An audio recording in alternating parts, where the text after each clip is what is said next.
Freedom వేరుశనగ నూనెతో వంటింటి ఊరగాయలకు మన ఊరి రుచిని తెచ్చేద్దాం. Hi hello welcome to Suman TV. ఇది మీ రోషన్. సో ఎప్పుడైనా సుమన్ టీవీ యూనిట్ అంతా చెన్నై వచ్చింది అంటే, చెన్నపట్నం వచ్చాము అంటే, ఇక్కడ ఉన్న 100 ఇయర్స్ సినిమాలో దాదాపు 70 నుంచి 80 సంవత్సరాల అనుభవం కలిగిన టెక్నీషియన్స్ని ఎప్పుడు కూడా కదిలించి వాళ్ళకున్న ఎక్స్పీరియన్స్ని ఎప్పుడు ఫ్రేమ్ మీద స్క్రీన్ మీద మీ అందరికీ తెలియజేసేలా చేయటమే మా ధ్యేయం. ఇప్పుడు నా ముందున్న యాక్టర్ గురించి చెప్పాలి అంటే, కరెక్ట్గా 56 ఇయర్స్ బ్యాక్ ఈ ఆల్బమ్ తీసుకొని చెన్నపట్నం వచ్చిన ఒక విజయవాడ దగ్గరలో ఉన్న ఒక కుర్రాడి కథ అనమాట. సో కైకాల సత్యనారాయణ గారు లాగా ఉన్నారు అనిపించింది కదా మీకు చూస్తుంటే. అండ్ మీకు అర్థమై ఉంటుంది, నాగేశ్వరరావు గారితో అండ్ షౌకర్ జానకి గారు, ఎన్టీఆర్ గారు, ఏఎన్ఆర్ గారు, ఇలా చెప్పుకుంటూ పోతే ఆ జనరేషన్లో ఉన్న అందరి హీరోలతో కూడా సూపర్ డూపర్ హిట్స్ ఇచ్చిన ఒక విలన్ అని చెప్పుకోవచ్చు.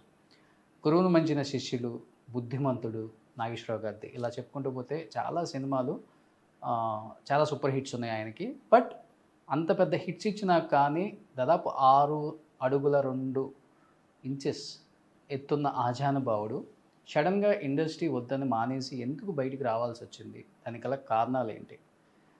ఆ రోజుల్లో అసలు ఇండస్ట్రీ ఎలా ఉండేది అండ్ ఎలాంటి సినిమాలు చేశారు ఆయన మాటలను తెలుసుకుందాం. Is none other than great actor Ashok Kumar garu with me an exclusive interview with Suman TV. So Ashok Kumar garu నమస్తే. నమస్తే. నమస్తే అండి. ఎలా ఉన్నారు? బాగానే ఉన్నాను madam. First of all Chennapatnam అంతా ఆ రోజుల్లో తెలుగు వాళ్ళే ఆక్యుపై చేశారని చెప్పొచ్చు ఒక రకంగా చెప్పాలంటే. డెఫినెట్గా అండి, తెలుగు వాళ్ళే డామినేషన్ అప్పుడు పొలిటికల్స్ కూడా తెలుగు వాళ్ళే. నాయుడు అని తెలుగు వాళ్ళు ఉన్నారు అప్పుడు. ఓకే, వాళ్ళు సీఎం చేశాడు ఇక్కడ తమిళనాడు. అవును. తమిళనాడు సీఎం తెలుగు వాడు అందరూ. ఇప్పుడు ఎన్ని సంవత్సరాలు ఉంటాయి సార్ మీకు? నాకు 85 సంవత్సరాలు. చూడటానికి మంచి, ఇప్పుడే హైట్, ఇంత కలరు, ఇండస్ట్రీకి వచ్చినప్పుడు ఎలా ఉంటారో మేము ఊహించుకోగలం. దాదాపు ఒక 25 నుంచి 30 సినిమాలు యాజ్ ఏ విలన్గా మంచి క్యారెక్టర్స్ చేశారు. చెప్పాలంటే తగ్గాపూర్ అని చెప్పుకోవచ్చు అప్పుడున్న విలన్స్కి కూడా. ఎక్కడి నుంచి వచ్చారు అసలు? ఇండస్ట్రీకి ఎందుకు రావాలనుకున్నారు? ఎందుకు సడన్గా మానేశారు? ఇండస్ట్రీకి రావాలంటే నేను ఫస్ట్ హైదరాబాద్లో ఉన్నానండి. హైదరాబాద్లో ఇన్స్పెక్టర్ చేశాను, పోలీస్ ఇన్స్పెక్టర్గా చేశాను. ఓకే. చేస్తూ కొన్ని కారణాల వల్ల, అంటే నా మ్యారేజ్ ప్రపోజల్ స్పాయిల్ అయింది. స్పాయిల్ అయిపోయి నా మ్యారేజ్ వెక్స్ అయిపోయి పోలీస్ ఇన్స్పెక్టర్ రాజీనామా ఇచ్చాను. రాజీనామా ఇచ్చిన తర్వాత ఏం చేయాలంటే అక్కడ అబిడ్సా మెట్రో హోటల్ ఒకటి ఉండేది. మెట్రో హోటల్ నేను వెళ్తుండేవాడిని సండేస్ మండేస్. సరే హోటల్ని తీసుకున్నానండి. ఓకే. తీసుకున్న తర్వాత బాగానే ఉంది, మెయింటైన్ చేస్తున్నాను. ఫాదర్ బ్యాక్ చూసినంత బాగానే ఉంది. ఒక 6 నెలలు బాగానే ఉందండి. ఆ తర్వాత పక్కన రామ్ అని ఒక ఇది ఉంది, ఆ క్లబ్లో చేరా. అక్కడ డ్రింక్ చేయటం ఇదంతా అలవాటు అయింది నాకు. నాతో పాటు ఎమ్మెల్యేస్ భాస్కర్ రెడ్డి, సంజీవ్ రెడ్డి వీళ్ళంతా ఉండేవారు ఆ రోజుల్లో. వాళ్ళని కమిటీ తాగేవాళ్ళం. తాగి ఏమైందంటే నా హోటల్లో నేను చూసుకోవటం మానేశాను. తాగిన తర్వాత వెళ్ళి నైట్గా డ్రింక్ చేసి గానా బజానికి వెళ్ళేవాడు. గానా బజానా ఆ రోజుల్లో గానా బజానా పెద్ద ఫేమస్ అండి, ఇప్పుడు ఎంతో తెలియదు. గానా బజానా చాలా సిన్సియర్ చేసేవారండి. డ్యాన్స్ చేసేవారు. మనం కూడా డ్యాన్స్ ₹1 ఇస్తే 10 రూపాయలు ఇస్తే డ్యాన్స్ చేయొచ్చు, వాళ్ళతో డ్యాన్స్ చేయొచ్చు. అలా డ్యాన్స్ చేసేవాళ్ళం.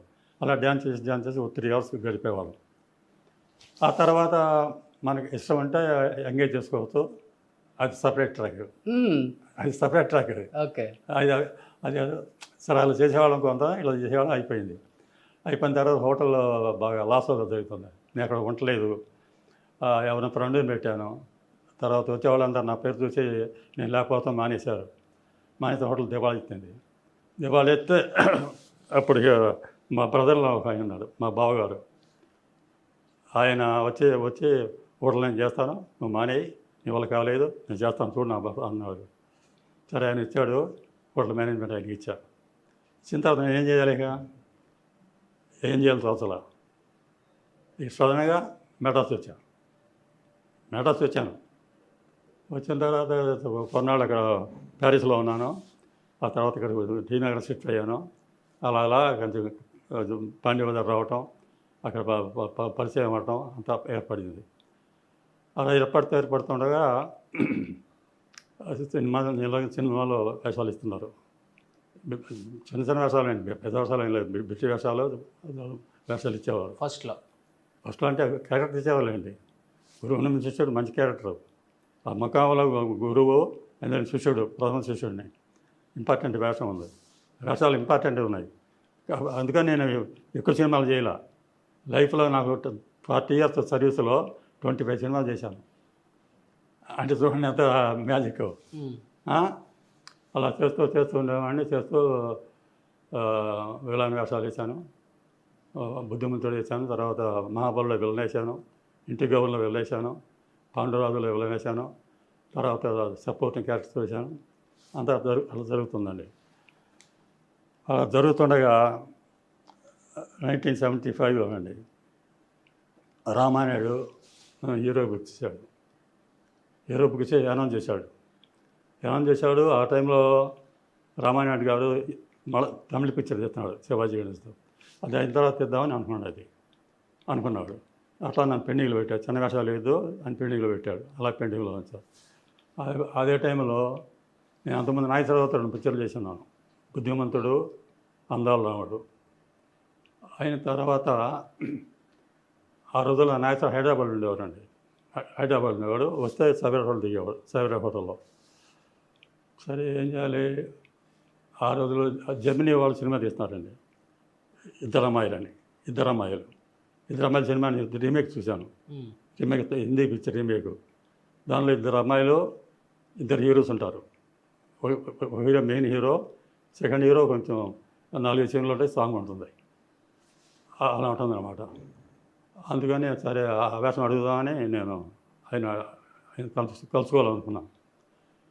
అంతకుముందు ఏమైందంటే ఆ సినిమాకి డైరెక్షన్ పుట్టన్ కంగాళ అనే పెద్ద ఫేమస్ డైరెక్టర్. ఆయన నన్ను బుద్ధిమంతుడు చేసి, నీకు తమిళ్లో వద్దులే, తెలుగులో మంచి వేషం ఇస్తాను, ఎప్పుడు నాకు తెలుగు సినిమా తీస్తానని చెప్పాడు. అది గుర్తుపెట్టి నేను అడిగాను ఆయన వెళ్ళి. అడిగితే దీంట్లో వేషం ఉంది, ఆ వేషం నీకు ఇస్తాను, కొంచెం ఒక నాగేశ్వరరావుతో మాట చెప్పించన్నాడు. సరే నాగేశ్వరరావుతో ఆయన ఎప్పుడు వస్తాడు షెడ్యూల్ కనుక్కొని, ఆయన రేపు నైట్ వస్తాడు, రేపు మార్నింగ్ కలవాలి ఆయన్ని. అంతకుముందు అంటే నాగేశ్వరరావుతో డూప్ వేసేవాడు ఒక అతను, జగన్నాథరావు అని డూప్ వేశాడు. నాగేశ్వరరావు డూపు. అతను నాగేశ్వరరావు బాగా తెలుసు. వెళ్ళే ముందు రోజు నేను పాంగపాకలో మేము కూర్చొని మా ఫ్రెండ్తో మాట్లాడతాను. జగన్నాథరావు అతని పేరు. అతను నాగేశ్వరరావు డూప్ వేసేవాడు. వేస్తుంటే అప్పుడు ఆయన రేపు వెళ్తున్నారా నాగేశ్వరరావుని కలుస్తాను, రేపు మార్నింగ్ కలిసి హీరో ఇట్లా చెప్తాను, హీరో వేస్తాను చెప్తాను అన్న. వద్దురా అన్నాడు. ఏరా అన్న, ఎవరైన ఫ్రెండ్స్ వద్దురా అంటే, ఆడు పాడు చేస్తాడా నీ వేషం పాడు చేస్తాడు వద్దన్నాడు. నేను మొహం తగలయ్య. ఆయన ఇక్కడ హిమాలయ పర్వతాల్లో ఉన్నాడు, హైట్లో మన భూమి మీద ఉన్నాం. ఆయనకి మనకి ఎంత వ్యత్యాసం ఉంది.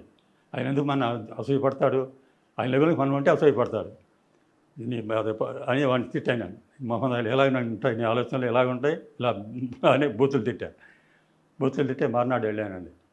హోటల్కి వచ్చాను, రిసెప్షన్కి అడిగాను. రిసెప్షన్లో అడిగితే కొంచెం అవుతారు రమ్మన్నాడు. వెళ్ళానండి. అప్పుడు నాకు ఇంత మాట్లాడటం తెలియదండి. ఇప్పుడు మాట్లాడటం అంత తెలియదు. ఇప్పుడు బాగా అనుభవం అయింది కానీ అప్పుడు తెలియదు. ఎందుకంటే పోలీస్ ఆఫీసర్గా వచ్చాను, ఆ టైప్ మెయింటైన్ చేసేవాడిని. స్ట్రిక్ట్గా ఉండేవాడిని, సిన్సియర్గా ఉండేవాడిని.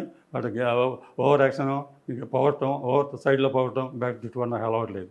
అప్పుడు అలవాటు లేదు, ఇప్పుడు అలవాటైంది, అప్పుడు లేదు.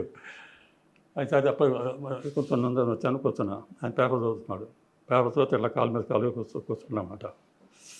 నేను చదువుతున్నా ఒక నిమిషం. చదువుతున్న తర్వాత ఏం చేస్తున్నావు అన్నాడు. అప్పుడు నాకు ఎక్కువ మాట్లాడటం తెలియదండి. సురేష్ ప్రొడక్షన్లో హీరోగా యాక్ట్ చేస్తున్నానండి అన్న.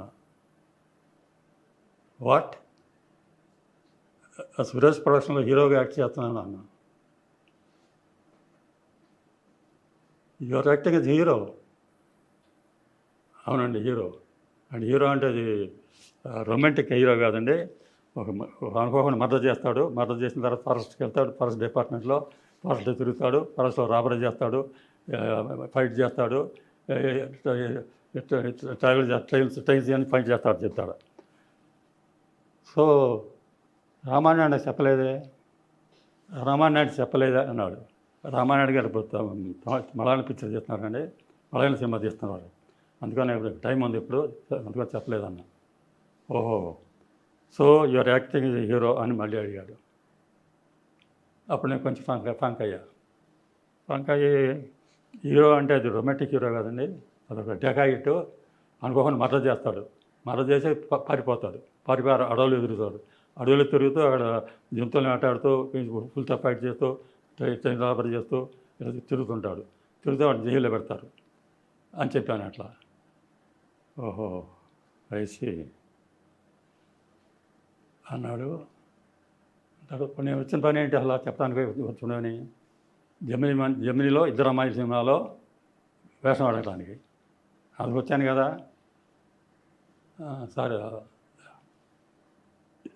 జమినీ పిక్చర్లో కలవమంటారా అని అడిగా. ఎందుకు అన్నాడు. దానిలో చిన్న వేషం ఒకటి ఉందండి, చిన్న వేషం అంటే సెకండ్ హీరోయిన్తో సాంగ్ ఉంటుంది, 4 సీన్లు ఉంటాయి అన్న. ఓ అదే, that is the romantic hero character అని సీన్ చెప్పాడు, క్యారెక్టర్ చెప్పాడు కొంచెం. సరే అండి, అయితే నేను చిన్న వేషాన్ని అడుగుదాం అని అనుకున్నాను. సరే మీరు పెద్ద వేషాన్ని పెద్ద హీరోగా చెప్తున్నారు, సరే I'm not trying as a hero, I'm not trying as a hero, I'm trying for a villain అని చెప్పాను.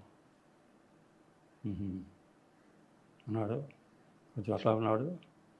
తర్వాత ఏం మాట్లాడలేక మాట్లాడితే సరే సార్ నేను వస్తాను చెప్పి వచ్చేసా. అయిన తర్వాత ఆ సినిమా నుంచి తీసేద్దామన్నాడు. ఓకే, నేను అనుకున్న సినిమా హీరో తీసేశాడు, తీసేసి జగ్గని పెట్టాడు. నేను ఆఫీస్కి వెళ్ళాను. ఆఫీస్కి వెళ్తే అక్కడ ఆ రోజుల్లో పోతిరాజు అనే మేకప్ ఉండేవాడు, రాజ్కుమార్ అని ఆర్ట్ డైరెక్టర్ ఉండేవాడు, వాళ్ళ దగ్గర Kings left and right. Ramana రూమ్లో ఉన్నాడు. ఏంటి సార్ ఇలా చేశారు ఏంటని అడిగా. నీ నోరే నిన్ను పాడు చేసినాయా, నీ నోరైనా అన్నాడు. అంటే ఏంటి అన్నాను. అంటే ఇది అర్థం కాలేదా, హై లెవెల్ అయ్యా, హై లెవెల్ నాగేశ్వరరావు చెప్పాడు నేను తీసి జగ్గని పెట్టమని. ఓకే, జగ్గని పెట్టమని చెప్పాడు. ఏమండి సరే అయిపోయింది. సరే ఇప్పుడు రామాయణాన్ని కలవాలా లేదన్నా అనుకున్నా. రామాయణ గారు మొహం చెల్లలేదు చూడటానికి, రూమ్లో ఉన్నాడు, ఏమనుకోవద్దు కలవద్దు అన్నాడు. సర్లే అన్న కొంచెం కూర్చొని మాట్లాడి వచ్చేసాను. అయిపోయిందండి. ఆ సినిమా తీసాడు జగ్గేతో, పిక్చర్ ఫ్లాప్ అయింది, అది వేరే విషయం. సరే అలాగే జరుగుతున్నప్పుడు తర్వాత నేను తమిళ్లో అప్పుడు ఆంధ్ర క్లబ్లో డ్రామాలు వేసేవాడిని.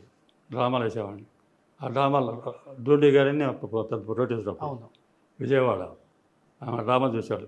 చూసి నాకు మహాబలులో విలన్ ఇచ్చాడు, మహాబలులో విలన్ వేషం ఇచ్చిన తర్వాత అట్లా జరిగింది. అయిపోయిన తర్వాత గ్యాప్ వచ్చింది. గ్యాప్ అయితే ఆయన తర్వాత ఒకరోజు నన్ను పిలిచాడు. పిలిచి నువ్వు సైదాపేటలో ఒక థియేటర్ ఉంది, ఆ థియేటర్కి వెళ్ళి సినిమా చూడు. ఏ సినిమా? నాన్ అంటే నాన్ అంటే సినిమా తర్వాత నేనంటే నేనే. నాన్ అని తమిళ పేరు, తెలుగులో నేనంటే నేను వచ్చిన పేరు కృష్ణరాజు గారు. ఆ సినిమా చూడమని చెప్పాడు. సినిమా చూశాను. చూసిన తర్వాత Krishna hero, comedian Rajubabu. Next character ఎవరు నేనే అనుకున్నా, కృష్ణరాజు వేస్తున్నాడు నేనే అనుకున్నా అని చెప్పాడు. నేను చూశాను, వెళ్ళి చూశాను తర్వాత సినిమా బాగుంది, చాలా గొప్పగా ఉంది. ఆ క్యారెక్టర్ నేను భయపడతానా చేస్తాను లేదో అంత గొప్పగా ఉందన్న. నీకేంటయ్యా నువ్వు చేస్తావు ఇక పర్వాలేదు అని చెప్పాడు. అలా ఆఫీస్కి వెళ్తూ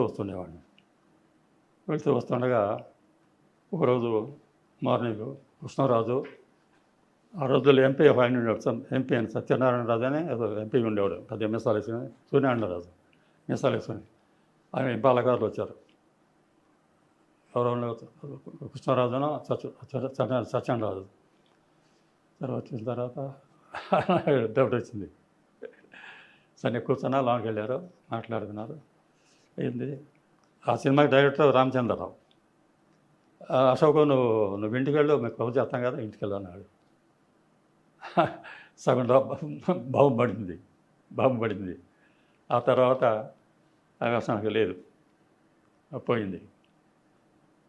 సరే అట్లాగే చూస్తున్నా 1, 2 అయింది. సరే 3వ ఛానల్ చూద్దాం అనుకున్నా. చూస్తున్న టైంలో దాసనారాయణరావు బాగా తెలుసండి. తెలుసంటే హైదరాబాద్లో ఆయన హోటల్ పెట్టినప్పుడు ఆయన హోటల్లో భోంచేశాడంట, నాకు తెలియదు. ఆయన నా హోటల్లో భోంచేశాడని నాకు తెలియదు. మెడ్రాస్ వచ్చిన తర్వాత ఆయన చెప్పాడు, నేను కలిసినప్పుడు కలిసేవాడిని, నీ హోటల్లో నేను భోంచేశానాయా, డబ్బులు ఇవ్వలేదు, నాకు డబ్బులు తీసుకోలేదు అన్నాడు. నాకు తెలియదండి అన్న. తెలియపోవడం అని గొప్పతనంగా అలా జరిగింది. అలా జరుగుతున్నప్పుడు నాకు మంచి వేషాలు 2-3 పిక్చర్లో వేషాలు ఇచ్చాడండి. ఆ సినిమా 100 చేస్తాడండి బాగా. ఓకే. 100 మన ఫంక్షన్ తీసుకెళ్ళాడు, ఫ్లైట్లో విజయవాడ, రాజమండ్రి, వైజాగ్ తిప్పారంతా. అలా తిరుగుతున్నానండి. దాసనారాయణరావు ఎంత మనిషికైనా కొంచెం పొగడ్త కావాలండి. మనిషికి ఎంత వాడికైనా పొగడ్త కావాలి, తప్పులేదు. మీకు ఇష్టం లేదు? నాకు ఇష్టం లేదు పోలీస్ ఆఫీసర్ కావటాన. పొగడటం లేదు, ఏడ్ చేయటం లేదు. పొగడను తిట్టను, మాట్లాడతాను సాఫ్ట్గా. మంచిగా ఉంటే మంచిగా మాట్లాడతా, మంచి లేదనుకోండి మాట్లాడటం మానేస్తా. మంచి లేదనుకోండి చెప్పడానికి మంచి లేదనుకోండి, మంచి లేకపోతే మాట్లాడటం మానేస్తా. అంతేగాని తిట్టలేను. అది నా క్యారెక్టరు. అయిన తర్వాత దాసనారాయణరావు 2 సినిమాల వేషాలు ఇచ్చాడు. తర్వాత ఆయన సొంత సినిమా వచ్చిందండి, సొంత పిక్చర్ ఒకటి చేస్తున్నాడు, జయసుధ హీరోయిన్. ఓకే. దాంట్లోనే హీరోగా పెట్టాడు. పెట్టిన తర్వాత అనౌన్స్ చేశాడు పేపర్లో హీరో అని. అలా జరుగుతుంది. జరిగిన తర్వాత ఒక రోజుని మోహన్ బాబు అని తెలుసుగా మీకు, దాసనారాయణరావు ఇంట్రడ్యూస్ చేశాడు. వాడప్పటికే హీరో అయ్యాడు. వాడు వచ్చి ఆ వేషం అడిగాడు దాసనారాయణ, నీకెందుకు అయ్యా వేషం, నువ్వు హీరో అయిపోయి నీకెందుకు, అశోక్ కుమార్కి ఇచ్చాను అన్నాడు. అలాగా సార్, మన బ్యానర్లో నాకు వేషం లేకపోతే నా పరువు మర్యాద ఏమైపోతుంది, నాకు మర్యాద లేదా, పరువు లేదా, మీ బ్యానర్లో నేను యాక్ట్ చేయాలి అని కాలే వెళ్ళబడి ఏడ్ చేసి నా నమ్మకం బట్టి దాసనారాయణ భార్య ఉంది, పేరు ఏది మర్చిపోయాను, పద్మ గారు. అక్కని కాళ్ళు పట్టుకొని, వాడు ఎప్పుడు అంతే కాళ్ళు పట్టుకునేవాడు. కాళ్ళు పట్టుకుంటాడు, ఇంకా అవసరం జుట్టు పట్టుకుంటాడు. ముందు కాళ్ళు పట్టుకుంటాడు, ఆ తర్వాత జుట్టు పట్టుకుంటాడు. అలా చేసేవాడు.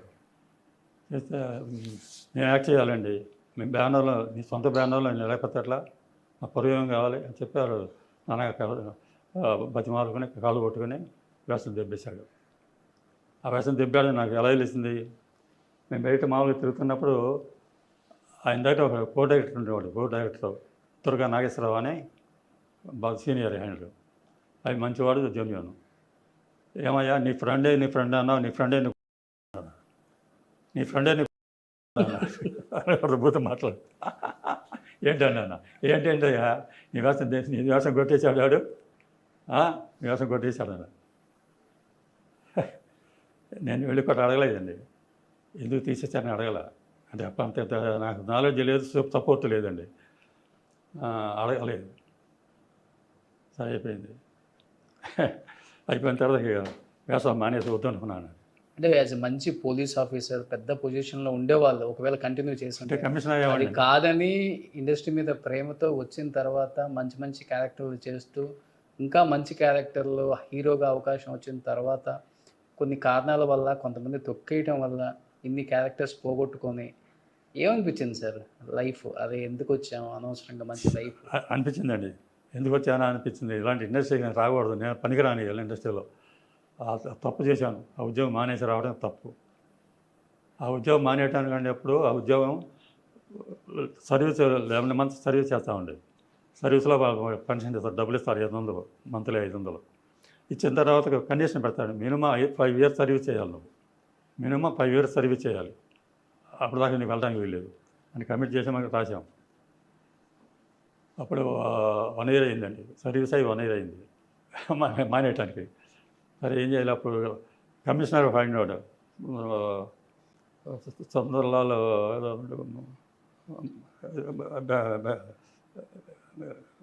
నార్త్ ఇండియన్ అండి, బాగా నేను సర్వీస్లో ఉన్నప్పుడు నా దగ్గరికి వచ్చేవాడు, అక్కడ సర్వీస్కి వచ్చేవాడు, చెక్ చేస్తుండేవాడుగా వచ్చేవాడు కమిషనర్. నన్ను చూసి అరే బాలం అనేవాడు. బాలం అంటే నాకు అర్థం కాదు. అరే బాలం క్యాహాయ్ అనేవాడు. అరే అతను నన్ను అప్పయ్యని చూసేవాడు. చూస్తున్నప్పుడు అప్పుడు ఆయన కమిషనర్గా ఉండేవాడు అక్కడ. ఆయన రిజైన్ చేయాలంటే ముందు ఆయన పర్మిషన్ తీసుకోవాలి. ఆయన దగ్గరికి వెళ్ళానండి.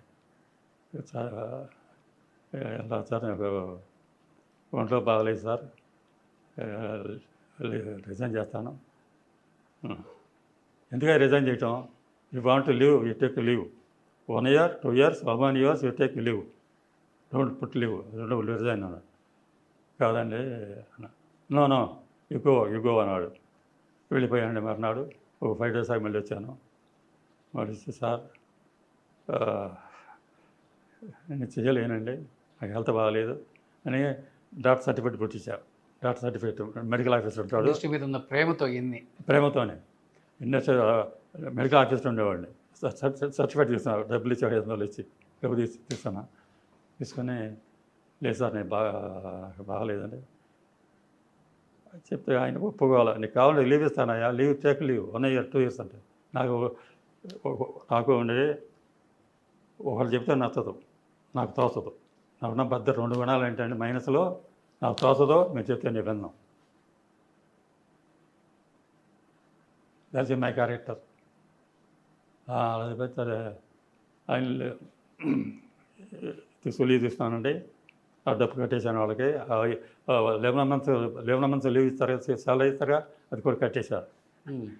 కట్టేసి ఆ మెడ్రాస్ నాకు తెలియదు అప్పుడు. మెడ్రాస్ అంటే చెన్నపట్నం, మా మోహన్ రోడ్డు బీచ్ అని పేరు విన్నా. నాకు ఎవరో తెలియదు సపోర్ట్ లేదు. ట్రైన్కి మెడ్రాస్ వచ్చారు. మెడ్రాస్ సెంట్రల్ దిగానండి. దిగితే అంతమంది మెడ్రాసు, మౌంట్ రోడ్డు, బీచ్ చాలా గొప్పగా చెప్పుకునేవారు. చాలా గొప్పగా ఉండేది బర్మానం. అక్కడ మనుషులు చూస్తే డౌట్ వచ్చింది. ఇజ్ ఇట్ మెడ్రాస్ అని అడిగా. Is it Madras? అమ్మా అన్నాడు. అమ్మ ఆ లుంగీలు, ఆ తెల్లపాగు నవ్వటం, అది తాగటం అది చాలా అగిలిగా ఉందండి.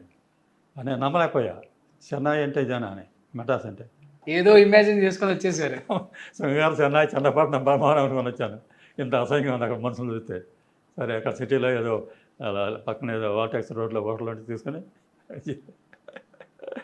అక్కడ చేరి త్వరగా షిఫ్ట్ అయ్యి టీ నగర్ చేరి సినిమా గ్యాంగ్తో చేరా. ఆ రోజుల్లో వైఎస్ఆర్ అంటే ఆంజనేయులు ఉండేవాడు. ఆయన అక్కడ హోటల్ ఉండేది ఒకటి ఉంది, కాఫీ హోటల్ బజార్లో, అమడి బజార్లో. అక్కడ నుంచునేవాడు, అందరికి సలహాలు ఇస్తుండేవాడు మంచిగా తెలుగు. అక్కడ నేను చేరా ఆ గ్రూపులో. ఆయన మంచివాడే, సలహాలు ఇచ్చేవాడు తప్ప మంచివాడే, అంత బాగా చెప్తాను. అక్కడ చేరా. బట్ అన్నీ వదిలేసి వచ్చేసారు కదా సార్. స్ట్రగుల్స్ ఏం పడలేదు ఇక్కడికి వచ్చిన తర్వాత ఫైనాన్షియల్గా? రూము ఎందుకు పడలేదండి, సగులు పడ్డానండి. సగులు పడ్డాను కాబట్టి నాకు కొంచెం ఫైనాన్షియల్గా హెల్ప్ చేసేవారు. మా ఫాదర్ పంపేవాడు, మా ఫాదర్లో పంపేవారండి. కాబట్టి అయినా సగులు పడ్డా. ఎందుకంటే 40 years సర్వీస్లో 20 సినిమాలు చేశానంటే ఏమంటే సగులు ఏముందండి. 40 years సర్వీస్లో 20 సినిమాలు చేశాను అంటే ఏం సంపాదించాను? ఆ 20 సినిమాల్లో కూడా పెద్ద సంపాదన ఏమి ఉండేది కాదు. అది ఇచ్చింది పుచ్చుకోవటమే. కాబట్టి నా ఫైనాన్షియల్గా ఇంటికి తెచ్చుకోవటం తప్ప ఇక్కడ ఏం లేదు. మరి ఏం లేనప్పుడు ఎందుకు ఇండస్ట్రీలోనే ఉన్నారు? ఏదైనా బిజినెస్ సైడ్ కానీ, మళ్ళీ ఇటు పోలీస్ డిపార్ట్మెంట్ సైడ్ కానీ? పోలీస్ డిపార్ట్మెంట్ వెళ్ళడానికి లేదు. సర్వీస్ అయిపోయింది కదా, ఏజ్ అయిపోయింది. అప్పుడే ఏదో పీకుదామని కదా, ఏదో రామారావు నాయకుల్లో పీకేద్దామని ఇండస్ట్రీ అని కదా అనుకుంది కదా. ఓకే, అనుకున్న అట్లా అయిపోయిందండి. ఏం చేయలేదు. అయిపోయిన తర్వాత సరే ఏం చేయాలని ఆలోచించానండి. సరే ప్రొడక్షన్ మేనేజర్ చేద్దామని. Production manager. ఇప్పుడు బాబు గారి సినిమాలో నేను ఎక్కువ యాక్ట్ చేశానండి. బాబు గారి సినిమాలో బుద్ధిమంతుడు, అందాల రాముడు, బాలరాజు కథ, ఇంకా మైథాలజీ సినిమాలు చేశారు 2. రామాంజన యుద్ధం, 2 సినిమాలు చేశారండి. ఆయన కూడా డైరెక్షన్ ఆయనే. దాంట్లో కూడా యాక్ట్ చేశాను నేను. ఓకే, కోతి వేషం వేసా. వాలిస్ గుడిలో సుగ్రీవుడి వేషం. ఓకే, చెప్తాను. దాని ఇంపార్టెన్స్ ఉంది, సాంగ్ ఉంది, బాగా ఇంపార్టెన్స్ ఉంది. కాదు మూతి తెలియదు కదా. సరే వేశాను, డైరెక్టర్ కాబట్టి చేశాను. తర్వాత ఆ కంపెనీలో నేను ప్రొడక్షన్ చేశానండి. ఆ కంపెనీలో ప్రొడక్షన్ చేశాను. ప్రొటెక్షన్ చేస్తుంటే అప్పుడు నాకు కొంచెం స్పీడ్ ఎక్కువ అండి, మాట్లాడటం స్పీడు, కోపం ఎక్కువ, ఏం లేదు. అప్పుడు ఏమన్నా తప్పు చేస్తే కేకలేసేవాడిని, అని కేకలేసేవాడిని. బాబు గారు డైరెక్షన్, రమణ గారు ఎగ్జిక్యూటివ్, ప్రొడ్యూసర్ ఎగ్జిక్యూటివ్, అంతా ఆయన చూస్తుండేవాడు. బాబు గారు డైరెక్షన్ చూస్తాడు, ఆయనే పట్టించుకోడు. రమణ గారిని పట్టించుకుంటాడు. ఆయన ఆర్టిస్టులను బుక్ చేయడం, అపాయింట్ చేయడం, మనీ అంతా ఆయనే. నేను కేకలేయటం చూసి ఆయన నైట్ పిలిచేవాడు. నైట్ షూటింగ్ అయిన తర్వాత వాళ్ళు ఫ్రెష్ అయ్యి భోజనం తర్వాత ఫ్రెష్ అయ్యి భోజనం చేస్తున్నాడు, పిలిచేవారు. అశోక్ కుమార్ రండి అన్నారు. వెళ్ళానండి. ఎందుకండి మీకు అంత కోపం, ఎందుకంటే మీరు అలా అరుస్తారు? మాట్లాడలేదండి. నేను అంటే రమణ గారు ఆంధ్రపత్రికలో చేస్తున్నప్పుడు, ఆంధ్రపత్రిక ఎడిటర్ అండి ఎవరో ఉండేవాడు, ఆయన పిలిచి రమని పిలిచామంటే రమణ గారిని పిలిచి మాట్లాడేవాడు కాదంట, అటు పిలిచి మాట్లాడేవాడు కాదంట. అలా నుంచునేవాడిని, అలా నుంచున్నా 1 అవర్ నుంచునేవాడిని, అట్లా నుంచున్నా. పేషెన్స్ ఉండాలండి, పేషెన్స్ అన్నాడు. ఆంధ్రపత్రికలో ఎవరో మర్చిపోయిన ఎడిటరు ఆయన దగ్గర పనిచేసేవాడు అప్పుడు రమణ గారు. అలా చెప్పి నాకు పేషెన్స్ కావాలి, ఓర్పు ఉండాలండి, నిదానంగా మాట్లాడాలి అని సలహా ఇచ్చేవాడు. అట్లా 2-3 సార్లు పిలిచి కేకలేసి మంచిగా చెప్పేవాడు. నాకు చెప్తాను. బట్ ఫ్యామిలీ ఏం అనలేదా సార్? అంటే భార్య కానీ, అంటే లైఫ్ ఎలా మంది ఇక్కడికి వచ్చిన తర్వాత ఫైనాన్షియల్గా ఎంత ఇబ్బంది పడుతూ స్ట్రగుల్స్ పడుతున్నాం, అదే ఫ్యామిలీ సపోర్ట్ ఎలా ఉండేది అప్పుడు? ఫ్యామిలీ సపోర్ట్ అంటే ఏంటి అసలు ఫ్యామిలీ బ్యాక్గ్రౌండ్ ఏంటి మీది? ఫ్యామిలీ బ్యాక్గ్రౌండ్ అంటే నా ఫ్యామిలీ నాకు శత్రువు అయిందండి. ఎందుకని సార్? ఎందుకంటే ఇప్పుడు ఆ రోజుల్లో నేను సినిమా హైదరాబాద్లో ఉండేవాడిని, జాబ్ చేస్తూ బీకామ్ అయిన తర్వాత జాబ్ చేస్తున్నప్పుడు అంతకుముందు సినిమా అమ్మాయిని చూసేవాడిని, మంచి అమ్మాయిలు బాగా అందంగా ఉండేవారు, చూశాను అమ్మాయిని బాగా బాగుండేవారు. ఏదో కారణం వల్ల మా ఫాదరు, మా మదర్ లేదు, మదర్ డైడ్ నాకు 6 years old. మా ఫాదరు, మా సిస్టరు, మా సిస్టర్ పెళ్ళి అయిపోయింది అప్పటికే. మా ఫాదర్ సిస్టర్ చూసేవారు. నేను చూసిన అమ్మాయిల్ని ఏదో వంగ చెప్పేవారు, బ్యాక్గ్రౌండ్ బాగలేదని, ఫాదర్ మంచివాడు కానీ ఇదని చెప్పేవారు. 2-3 మంచివాడు, నాకు నచ్చిన వాళ్ళు చెప్తే అది చెప్పేవారు. సరే హైదరాబాద్ నేను ఉన్న తర్వాత మా అత్తారు కొమరవులు అండి, అంటే ఎన్టీ రామారావు గారు అత్తారు కొమరవులు అండి. అక్కడ సంబంధం చూశారండి. నేను హైదరాబాద్లో చూసుకో సంబంధం, మరి తర్వాత గొడవ పెడతావుగా చూసుకున్నాడు. అక్కర్లేదు, లేదు మీరు చూడండి, అక్కర్లేదు చెప్పా.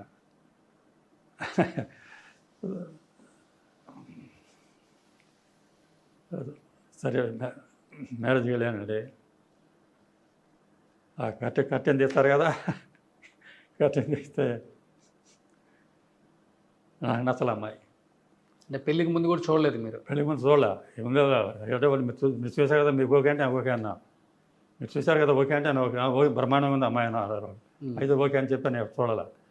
వెళ్ళి చూసిన తర్వాత చూస్తే నాకు నచ్చల అమ్మాయి. పెద్ద షాక్ అయింది.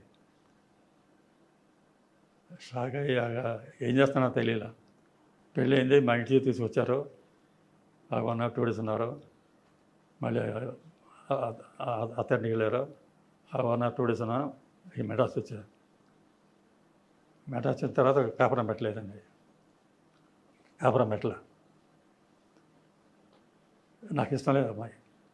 అంటే ఏంటి అమ్మాయి అంటే అంటే బాగాలేదండి, బాగోలేదంటే అందంగా లేదన్నా? అందంగా లేదు, క్యారెక్టర్ ఏం తప్పలేదు, అందంగా లేదని అనే ఫీల్ అయ్యారు. అలా అదే కారణంతో నేను రిజైన్ చేసి పోలీస్ ఆఫీసర్ రిజైన్ చేయడం కారణం అది. అమ్మాయి పెళ్ళైన తర్వాత నాకు నచ్చకపోయినా అదే కారణంతో నేను పోలీస్ ఆఫీసర్ రిజైన్ చేశాను. సరే అయిపోయింది, ఇంకా మెడ్రాస్ చేసి కదండి, కాపురం పెట్టలేదు. రామారావు గారు అత్తారు ఆబోరే, రామారావు గారితో నేను వెళ్తుండేవాడిని అప్పుడప్పుడు. రామారావు గారు సహజంగా మనిషి ఎంత వాడైనా పొంగిపోతాడండి, పొగడితో పొంగిపోతాడు సహజంగా ఎవరైనా. అలాగే రామారావు గారి జగ్గారావు, చలపతిరావు అలాంటి వాళ్ళు కొంత వచ్చి అన్న నమస్కారం కాళ్ళు పెట్టాడు, రండి బ్రదర్ కూర్చోండి అనేవాడు. నేను హలో సార్ అనేవాడిని.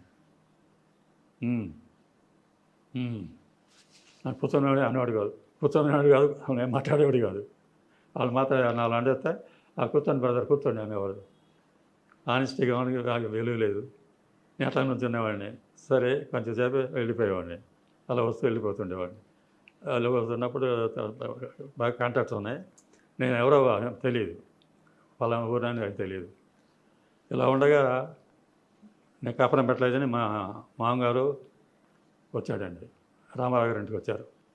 రామారావు గారి ఇంటికి వచ్చి అత్తారు బంధువులేండి. ఇప్పుడు మా అత్తారు అత్తారు side by side. Ramarao garu బంధువులే. రామారావు బంధువులే. రామారావు అత్తారు మా అత్తారు ఒకే side by side. Okay. Side ఇంకోటి కమ్మాస్ అంటే కలుపుకుంటారు కదా, కలుపుకుని వచ్చారు. వచ్చిన తర్వాత వచ్చేది రామారావుతో మాట్లాడాడు. ఆయన ఏం బ్రదర్ చేస్తానని చెప్పి నన్ను క్లోజ్ చేశాడు. ఆయన రామారావు దగ్గర డ్రైవర్ ఉండేవాడు, కృష్ణ అని ఒక లైఫ్ లాంగ్ ఉండేవాడు ఆయన, కృష్ణ అని. కృష్ణ వచ్చి నన్ను పిలిచాడు, అన్నగారు పిలుస్తున్న రామని. వస్తాను వెళ్ళు అన్న. వెళ్ళ మళ్ళీ 2 days తాగిన తర్వాత మళ్ళీ వచ్చాడు. ఏం చెప్పను, నేను రానన్నా. సరే డ్రైవర్ చేస్తాడు చెప్పాడు, వెళ్ళిపోయాడు. ఆయనకు కోపం వచ్చింది రామారావు గారికి. నా మాట వినరా, కనీసం నా మాట చెప్తే కూడా వినరా, రమ్మంటే రాడా అని ఆయన కోపం వస్తుంది కదా, సహజంగా వస్తుంది కదండి. వచ్చింది. సరే మామగారు వెళ్ళిపోయాడు. కాపురం పెట్టలేదప్పుడు. అది సపరేట్ ఎపిసోడ్లో అండి. ఇదంతా అయిపోయిన తర్వాత నేను ప్రొడక్షన్ చేస్తున్నా కదండి. ప్రొడక్షన్ చేస్తున్న తర్వాత ఎందుకో నాకే తప్పు అనిపించింది. అమ్మాయి తప్పలేదు, నా తప్పు అనిపించింది. నా తప్పుగా ఆమె ఎందుకు బాధపడాలి అని చెప్పి ఒకరోజు నేనే నిర్ణయం తీసుకుని కోనవెల్లి వెళ్ళి అమ్మాయిని తీసుకుని వచ్చా. ఎవరు చెప్పలా, నాకే మార్పు వచ్చింది. అమ్మాయిని తీసుకొని వచ్చి ఇల్లు కాపురం పెట్టా. చెప్తాను, కాపురం పెట్టానండి. సరే ఆడంతా హ్యాపీగా ఉన్నారనుకోండి, అది వేరే విషయం. ఇలా అయిపోయింది ఇల్లు జీవితం. ఎంతమంది సార్ పిల్లలు? 3 ఆడపిల్లలు. ఓ, 3 అమ్మాయిలా? 3 అమ్మాయిలు. ఇప్పుడు ఎవరితో అయితే కాపురం పెట్టన్నారో ఆమె కదా, ఆ వైఫ్ పిల్లలే కదా. ఆమె పిల్లలే. మరి ఇష్టం లేదా ఆమె 3 పిల్లలు కన్నారు మరి. అది చెప్తున్నా కంట మరి. అలా అవుతుండగా ప్రొడక్షన్ చేస్తుండగా ఒక టర్న్ అయింది, ఒక టర్న్ వచ్చింది, టర్నింగ్ వచ్చింది. ఓకే. ఏం చేస్తున్నారు సార్ 3 ఆడపిల్లలు ఇప్పుడు? ఆడపిల్లలు 3 అందరూ చదువుకున్నారండి బాగా. ఓకే. ఎంబీఏ ఎంబీఎస్ అమెరికాలో. 2 పిల్లలు, 2 పిల్లలు. 2 పిల్లలు అమెరికాలో ఉంటున్నారు. ఇప్పుడు 2 పిల్లలు అమెరికాలో ఉన్నారు. చిన్న అమ్మాయి బాంబేలో ఉంది. ఓకే. అమ్మాయి చిన్న అమ్మాయి కూడా ఎంబీఏ చేసిన హార్వర్డ్ యూనివర్సిటీలో. అందరికి పెళ్ళిళ్ళు అయిపోయింది.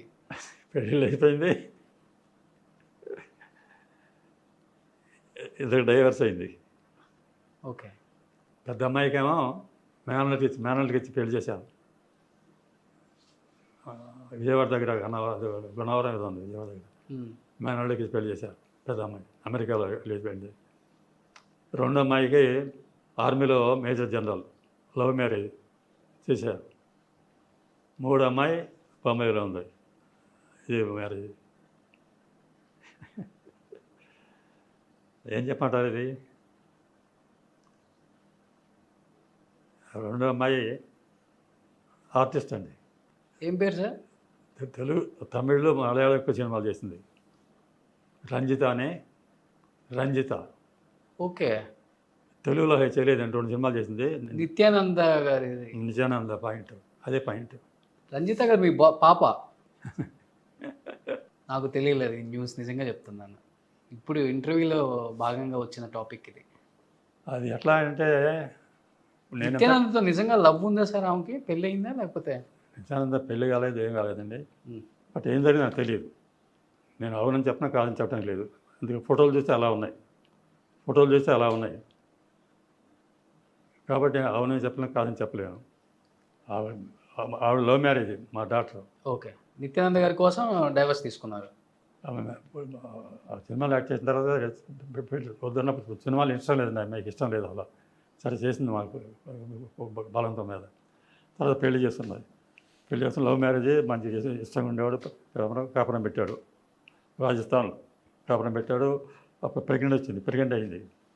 ప్రెగ్నెంట్ అయితే అది ప్రాబ్లం వస్తే హాస్పిటల్ చూపించారంట. ఆ మిలిటరీ హాస్పిటల్ అంట. వాళ్ళు సరిగ్గా ఆపరేషన్ తప్పు చేశారంట. ఆపరేషన్ తప్పు అవటంలో ఈ ప్రెగ్నెన్సీ కట్ అయిపోయింది. ఓకే. ప్రెగ్నెన్సీ కట్ అయిపోయి పిల్లలు పుట్టడానికి వచ్చేసింది.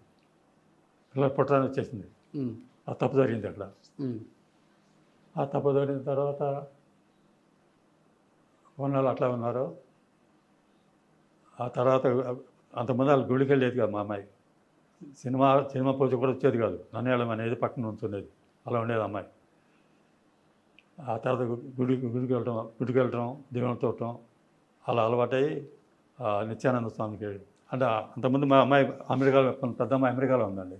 పెళ్ళి అయిన తర్వాత అమెరికాలో ఉంటే ఆ అమ్మాయికి నిత్యానంద స్వామి మీటింగ్కి వెళ్ళేది అమెరికాలో. ఈ రంజిత కూడా అమెరికా వెళ్ళినప్పుడు సిస్టర్ గారు చూడటానికి వెళ్తున్నప్పుడు ఆ సిస్టర్ రంజిత కూడా మీటింగ్కి వెళ్ళేది. అక్కడ వెళ్ళి అలవాటైంది. అలవాటు ఇక్కడ కూడా మీటింగ్కి వెళ్తుండేది. వెళ్తూ ఏమైందో ఇక మా మూడు పిల్లలకి ఏమైందో వాళ్ళు డెసిషన్ వాళ్ళది, మనదేం లేదు. ఇద్దరు డైవర్స్ తీసుకున్నారు. ఇద్దరు వచ్చి డైవర్స్ తీసుకున్నారు. ఎందుకని నేను అడగలేదు, వాళ్ళు చెప్పలేదు. డైవర్స్ అయిన తర్వాత ఇది అక్కడ చేరింది. ఇక్కడ నిత్యానంద దగ్గరికి. అంటే నిత్యానంద మాయలో పడిపోయి డిసిషన్ తీసుకున్నారా, లేకపోతే ఏమైనా ఆయన ప్రమేయం ఉందా దీంట్లో? నిత్యానందది ప్రమేయం ఉందండి. ఉంది. ఎందుకంటే వాళ్ళు ఆర్టిస్ట్ కదా, ప్రేమన ఆర్టిస్ట్ కదా. కాబట్టి ఆ అమ్మాయి ఉంటే అతను గుడ్ విల్. అలా జరిగిన తర్వాత నేను వెళ్ళానండి. ఇలా జరిగితే నేను ఒకసారి నిత్యానంద దగ్గరికి వెళ్ళాను. అప్పుడు రంజిత చేరిపోయింది, రంజిత అక్క కూడా చేరిపోయింది. రంజిత అక్క కూడా హస్బెండ్కి డైవర్స్ ఇచ్చి అది చేరిపోయింది. ఇద్దరు చేరిపోయారు. చూడగానే come on I'm happy so proud of you అన్నారు. I'm not proud, I'm ashamed you. I'm ashamed you. Why you don't much daughter to join here. You send them back. No, you take me, sir, you take me, I have no objection అన్నాడు. Are you not shame? You're feeling about this mystery? అంత తర్వాత మాట్లాడండి. వాడు అది గొప్ప చెప్పుకున్నాడు. నీ గొప్ప నాకు అనవసరం చెప్పి పిల్లలు రమ్మను. రంజిత గారు ఆయన దగ్గర ఉన్నారు అప్పుడు. రంజిత అక్క కూడా ఉంది. రంజిత అక్క కూడా అక్కడే ఉందండి. పెద్ద అమ్మాయిని చెప్పానే, ఆమె కూడా మొగుడు డైవర్స్ ఇచ్చేసింది ఈ నిత్యానంద వల్ల. అది హాస్టల్లో వాళ్ళు ఏమంటారు, మాకు భక్తి మోక్షం ఎక్కువ కలిగింది అంటున్నారు వాళ్ళు. మోక్షం కలిగింది, మాకు అంత హ్యాపీగా ఉన్నాం అన్నారు. నేను రమ్మన్నా, రాలా. ఆ తర్వాత వాళ్ళు అమెరికా వెళ్ళారు. మళ్ళీ అమెరికా వెళ్ళి వస్తున్నప్పుడు తర్వాత మా సన్నీలో కూడా రంజిత హస్బెండ్ కూడా, నువ్వు ఎందుకని బాధపడతావు, నువ్వు నాతో ఉండు. ఓకే, రంజిత వాళ్ళ ఫస్ట్ హస్బెండ్. అదే ఫస్ట్ హస్బెండ్. అన్ని 6 క్వార్టర్స్ ఇస్తాను, క్వార్టర్స్ ఇస్తారు, 2 సెటిల్మెంట్స్ ఇస్తారు, ఇక అన్ని సేఫ్టీ ఉన్నాయి. ఇక్కడ నువ్వు ఉండు, నీకేం కావాలో నాకు డీల్ చేసుకో, కేసు కావాలంటే డీల్ చేయి. ఎప్పుడంటే ఇదల్లా విడాకులు ఇచ్చేసి చేరిపోయింది. ఇప్పుడు నిత్యానంద దగ్గరే ఉన్నారా సార్ ఇద్దరు ఆడపిల్లలు? నిత్యానంద ఇప్పుడు యూఎస్ఏలో ఉన్నాడండి. ఓకే, యూఎస్ఏలో ఎక్కడ ఉన్నాడు. ఇది కింగ్డమ్ అంటాడు వాడు, కింగ్ అంటాడు కాదు, దేశానికి కింగ్ అంటాడు వాడు. అక్కడ ఉన్నాడు వాడు. నాకు సడన్గా వెళ్ళిపోయాడు, తెలియదు. బాధ అనిపిస్తుంది ఇద్దరు ఆడపిల్లలు ఆయన భ్రమలో పడిపోయి డైవర్స్ ఇచ్చేసి. బాధ అనిపిస్తుంది. బాధ ఎందుకు అనిపించదండి? బాధ వేస్తుంది, బాధ బాగా ఉంటుంది. ఏం చేయను నేను అంటే పౌరుషంగా బతికినానండి. అర్థమవుతుంది సార్. ఎన్ఎస్ఏలో పరువు కోసం బతికినాను తప్ప హీనంగా దిగజారిపోయి బతకల, ఈళ్ళై బతకల. నాకు ఎవరు సపోర్ట్ లేదండి. లేకపోతే హీరో బుక్ చేస్తే ఎవరు నాకు సపోర్ట్ చేయాలి కదా, నాకు ఎవరు సపోర్ట్ చేయాలి. చేయకపోయి నేను అట్లా ఉండిపోయాను. నేను సెల్ఫ్ రెస్పెక్ట్ మెయింటైన్ చేసుకున్నాను. పోనండి అన్నీ అనుకున్నాను. నేను పోయి హీరో వేస్ట్ తీసి బెక్ చేయాల, ఏమైనా అడగల. మళ్ళీ రామారాయణ గారు నాకు ఇవ్వండి అని అడగలేదు. ధోని గారు పోయి నాకు ఇవ్వండి వేషం సార్ నేను అనుకోలేదండి. నా క్యారెక్టర్ అలా వచ్చింది. ఇప్పుడు మూడో అమ్మాయి ఎక్కడ ఉన్నారు సార్ మరి? చిన్న అమ్మాయి బాంబేలో ఉందండి. ఆ అమ్మాయి మీతో హ్యాపీగా ఉంది? హ్యాపీగా ఉందండి. హ్యాపీగా ఆ అమ్మాయి ఒక్కళ్ళు మిమ్మల్ని చూసుకుంటున్నారు? చూసుకుంటుందండి, బాగా ఉంటుంది, చూసుకుంటుంది. కొడుకు పెట్టాడు అమ్మాయికి, వాళ్ళు చూశాను. Tomorrow I'm going to Bombay. So ఇప్పుడు ఫైనాన్షియల్గా మీకు ప్రాబ్లం లేదు, హ్యాపీ? ఫైనాన్షియల్గా హ్యాపీ. ప్రాపర్టీస్ సొంత ఇల్లు ఉంది? ఇల్లు 2-3 ఇళ్ళు ఉన్నాయి, ఒకటి కాదు. ఇక్కడ ప్రాపర్టీస్ ఉన్నాయి, రెంట్లు వస్తాయి 1,00,000 దాకా. ఓకే. నాకు ఫైనాన్షియల్గా ఇబ్బంది ఏం లేదు. ఓన్లీ కూతుర్ల వల్లే బాధ? కూతుర్ల వల్ల బాధ? ఆ బాధ కూడా మర్చిపోయానండి. ఇప్పుడు 10 ఏళ్ళ పైన అయింది. ఫోన్ చేస్తుంటారా సార్ ఎప్పుడన్నా? అసలు తెలియదండి, ఫోన్ లేదు. బెంగళూరులో ఉన్నప్పుడు ఫోన్ ఉండేది, ఫోన్ మాట్లాడేవాళ్ళం. ఇప్పుడు అక్కడ వెళ్ళిన తర్వాత ఫోన్ లేదంట, మాట్లాడటం లేదు. నాకు తెలియదు. పాప చెల్లి వాళ్ళు మీ మూడో పాపకు కూడా చేయరు? తెలియదు. మూడో పాపకు మాత్రం వాళ్ళు మెసేజ్ పంపిస్తారు, వీఆర్ హ్యాపీ డోంట్ వరీ అని మెసేజ్ పంపిస్తారు. అంతే, ఫోన్ మెసేజ్ ఉండదు. అదే అంతే. చాలా పెయిన్ ఒక ఫాదర్కి. వైఫ్ సార్, వైఫ్ ఉన్నారా? చనిపోయిందండి. వాళ్ళు ఈ ఇష్యూ జరిగినప్పుడు ఉన్నారు కదా? ఉన్నారు. అది భరించలేక చనిపోయారు. ఇష్యూ భరించలేక హాస్పిటల్ బెంగళూరు చనిపోయిందండి. ఈ హాస్పిటల్ భరించలేక అది తిట్టింది వాళ్ళని. ఎప్పుడు వాళ్ళతో బూతు మాట్లాడిన వైఫ్ బూతు మాట్లాడదండి. ఆ రోజుల్లో మాత్రం దరిద్రం ఉండాలి, అక్కడ చెడగొట్టారు అని వచ్చి హాస్పిటల్ అక్కడే పోయింది, బెంగళూరులో పోయింది హాస్పిటల్లో. చూస్తున్నా. నిజంగా సార్, చెన్నపట్నం కదిలిస్తే ఎన్ని స్టోరీస్ వస్తాయో. ఒక్కొక్క మనసులో నుంచి తెలియని బాధలు చాలా ఉన్నాయి. నా ఫ్లాష్ బ్యాక్ చాలా ఉండాలి. ఇంకేంటి సార్, ఇప్పుడు మీరు హ్యాపీగా ఉన్నారు కదా? హ్యాపీ అంటే హ్యాపీ. పిల్లలు దూరంగా ఉన్నారని తప్పించి మిగతా అంతా కూడా అదే హ్యాపీ. పర్సనల్ లైఫ్ కానీ? పర్సనల్ లైఫ్ హ్యాపీ, అదే హ్యాపీ. నాకు ఎవరు ఉన్నారు, డ్రైవర్ ఉన్నాడు, వంట మనిషి ఉంది, ప్రాబ్లమ్స్ ఏమి లేవు. ఏదన్నా బోర్ కొడితే పాప దగ్గరికి వెళ్ళి వస్తారు బాంబే? వెళ్తానండి, పాప వస్తుంది. ఇప్పుడు డబ్బులన్నీ ప్రాపర్టీ ఉందండి, రెంట్లో వస్తాయి, అంతా నేనే కలెక్ట్ చేసుకుంటా. మరి ఇప్పుడు ప్రాపర్టీస్ కోసం రేపు గొడవ పడితే వాళ్ళు, మిగతా ప్రాపర్టీస్ ఉన్నాయి కదా, మిగతా ఇద్దరు వచ్చినప్పుడు పడరే, వాళ్ళ దగ్గరే 1,000 కోట్లు ఉన్నాయంటారా? తెలీదు. వాళ్ళ డబ్బుగా ఆశపట్టలేదండి. వాళ్ళు డబ్బు వద్దన్నారు. కానీ నాన్న కావాలన్నారా? నాన్న కూడా వద్దా? నాన్నక్కర్లేదు, డబ్బు అక్కర్లేదు. నాన్నకెందుకు? నాన్నక్కర్లేదు. అందుకని ప్రాపర్టీస్ నేను కుటుంబం అమ్మేస్తున్నాను ఇప్పుడు. ఓకే. ప్రాపర్టీ 4 పేర్లు ఉన్నాయండి. నా పవరా పట్టాలని ఉంది, పవరా పట్టాలి ఉంది. 3 పిల్లలు పవర్ ఇచ్చారు కదా, 3 పేర్ల ప్రాపర్టీస్ ఉన్నాయి. ఒక్కొక్కటి ప్రాపర్టీ అమ్మేస్తాను. ఒకటి బేరం పెట్టాను, ఒకటి బేరం పెడతా, అట్లా ఒకటి అమ్మేస్తాను. అమ్మేసి నేను కూడా 5 ఇయర్స్ క్లియర్ చేసుకుని 5 ఇయర్స్ తర్వాత ఉంటే బాంబే వెళ్తాను, లేదా ఇక్కడ పోతా. అశోక్ కుమార్ గారు, పిల్లలందరూ కూడా మహాలక్ష్మిలాగా పుట్టారు. సో అది రంజిత గారు కదా? అవునండి. పెద్ద పాప రంజిత గారు? సెకండ్ అండి. సెకండ్. ఫస్ట్ రైట్ నిర్మల అంటాం. ఈ లాస్టా? నిర్మల ఫస్ట్, సెకండ్ రంజిత, థర్డ్ జ్యోతి. ఓకే. సో పిల్లలిద్దరు కూడా ఆయన్ని వద్దనుకొని నిత్యానంద గారి దగ్గరికి వెళ్ళిపోయినా కానీ పిల్లలు తన సర్వస్వంగా బతుకుతున్నారు అశోక్ కుమార్ లాస్ట్ స్టేజ్లో. సో హాల్లోనే ఫోటో పెట్టుకున్నారు. మీ అందరికీ తెలుసు రంజిత నిత్యానంద స్టోరీ అనేది తెలుగు స్టేట్స్నే కాదు, యావత్ ఇండియాని షేక్ చేసిన ఒక స్టోరీ వాళ్ళది. ఆ టైంలో ఆ వీడియోలు కానీ అవన్నీ వైరల్ అయినాయి. సూపర్ సార్, నిజంగా గ్రేట్ ఇన్స్పిరేషనల్ స్టోరీ మీది. ఒక యాజ్ ఏ పోలీస్ ఆఫీసర్గా స్టార్ట్ చేసి ఎంత ఫ్యాషన్ ఉండి ఇండస్ట్రీకి వచ్చి అక్కడ కూడా ఎదురు దెబ్బలు తగిలి మళ్ళీ ప్రొఫెషనల్ లైఫ్లో ఎదురు దెబ్బలు తగిలినా కానీ పర్సనల్ లైఫ్లోకి వచ్చి కొంచెం హ్యాపీగా ఉందాం, అన్నీ ఉన్నాయి కదా అని వస్తే ఇక్కడికి వచ్చిన తర్వాత పిల్లలు బాగా ఎదిగి పెళ్ళిళ్ళు చేసుకున్న తర్వాత ఒక భ్రమలో పడిపోయి భర్తలకు డైవర్స్ ఇచ్చి ఇద్దరు నిత్యానందతో వెళ్ళిపోవటం నిజంగా very very very man proposes God disposes, man proposes God disposes అంటారు. అంతేనండి నా లైఫ్ అంతా అయింది. ఇన్స్పెక్టర్ వరకు నాకు కోరిక జరిగింది. ఆ తర్వాత నా లైఫ్ నా చేతుల్లో ఏం లేదు. అదే అందుకంటారు. ఇప్పుడైనా హ్యాపీగా ఉండండి సార్, హ్యాపీగా ఉండండి. ఎందుకంటే 85 years వచ్చింది. అయినా కానీ స్టిల్ మీరు ఇంకా అదే హైట్, అదే కలర్, అదే మెయింటైన్ చేస్తున్నారు. హార్ట్ మంచిది కాబట్టి. నేను ఇంకా 5 years బతుకుతాను గ్యారంటీ. సూపర్. 5 years బతుకుతాను. 5 yearsలో ఎన్ని క్లియర్ చేస్తానో will go to heaven or not. Sir నిజంగా sir thank you so much. Nice meeting to you. Thank very you happy to see you.